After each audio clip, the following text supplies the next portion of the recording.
ओडिशा को भारतर प्रधानमंत्री आसुचंती स्वागत योग्य कथा। बीजेपी सरकार ओडिशा को आसला पर प्रधानमंत्री दुई थर आसिले किंतु एथर तो प्रधानमंत्री आसी जो कार्यक्रम करा जायछि ए पंथा जो धरी गरीब निरीह मानक पेटू को गोईठा मारी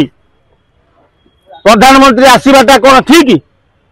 रास्ता कड़े दुकान करके गरीब निरीह माने पेट पाटना पोषुले मोदी आसबे 4:15 एति बेलू सकाल दुकान वाला को सब हटई दौरान प्रोटोकॉल थे रास्तार मेन रोड में मोदी जी ना गली कंठी जी तुम गली कंठी लोक हटई दब आ बेसी दादागिरी देखते बीडीए म्युनिसिपालिटी वाला। अरे सांबादिक मैंने छिड़ा वाले खंडे जरी बांधे तुम छिड़े दब हाँ तुम सांबादिक भी जाऊ साधुच बीजेपी सरकार आसु आसु ये कार्यक्रम तुम सांबादिक मान भी जाऊ साजिले तुम मोदी आसतु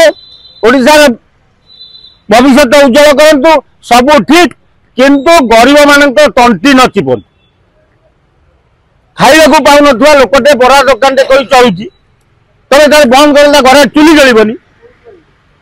पुलिस मैंने दादागिरी करवा जगह आज म्युनिसिपालिटी भी दादागिरी कले कहते कौटी एकाठी हो पारन